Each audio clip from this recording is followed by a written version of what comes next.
Today's element of the day is calcium. We'll be using calcium turnings. They're slightly oxidized pieces of calcium.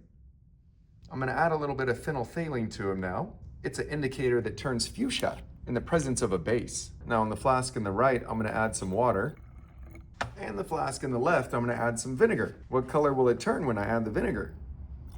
Will it turn pink? Make sure I got my lab goggles on. Let's add a few pieces to each one of these flasks and see what happens.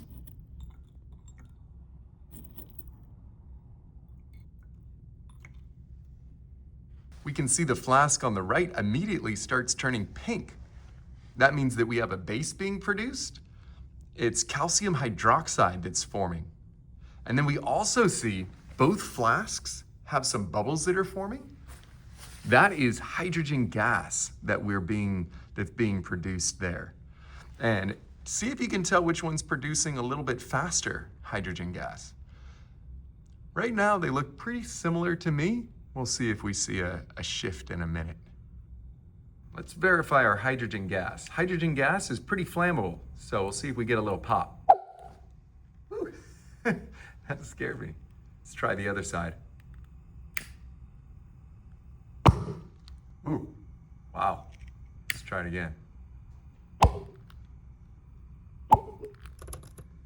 So calcium turnings, they're still reactive in the water. Slightly more reactive I found in the acid. Not nearly as reactive as just pure calcium. If you have a pure calcium pellet, that reacts very vigorously in the water. Oh, look, we had the flame, we kept the flame going for a second. The second thing that we can do with this now is add a drop of detergent. But first I'm gonna get the reaction going again. Drop a few more pellets in. One thing that I noticed when I touch them is they've gotten warm now. The calcium reacts with the water to make calcium hydroxide and hydrogen gas, and that process is a little exothermic. Let's add our drop of Dawn dish soap now. I found just a drop works great. This helps to collect those hydrogen bubbles.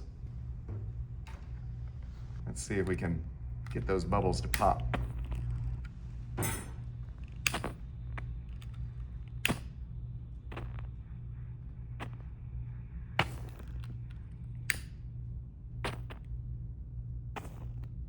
And think about how come the whole foam doesn't pop all the way down. There it is, our element of the day, calcium. Flim Dog Science with me, Caleb Fleming.